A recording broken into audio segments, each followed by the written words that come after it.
മുത്തുനബി സല്ലല്ലാഹു അലൈഹി വസല്ലമ തങ്ങളുടെ അരികിലെത്തി ഒരു മനുഷ്യൻ പറഞ്ഞു, പൊന്നാല നബിയെ, അങ്ങാണ് എനിക്ക് ഏറ്റവും പ്രിയപ്പെട്ടവർ. എൻ്റെ സ്വന്തം ശരീരത്തെക്കാളും സമ്പത്തിനേക്കാളും എല്ലാം ഞാൻ അങ്ങയെ സ്നേഹിക്കുന്നു.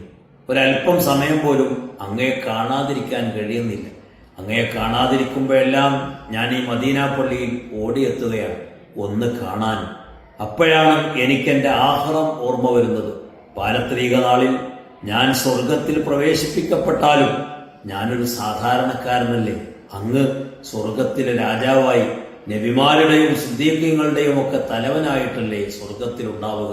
അത്രയും വലിയ പദവിയിൽ വിരാജിക്കുന്ന അങ്ങയെ സാധാരണക്കാരനായ ഞാൻ സ്വർഗത്തിൽ കടന്നാലും എങ്ങനെ കാണാനാണ്? അങ്ങയെ കാണാത്ത സ്വർഗം പിന്നെന്ത് സ്വർഗമാണ്? ആ ഒരു വേവലാതിയാണ് ആ മനുഷ്യൻ. അപ്പോൾ ആയത്തിറങ്ങി,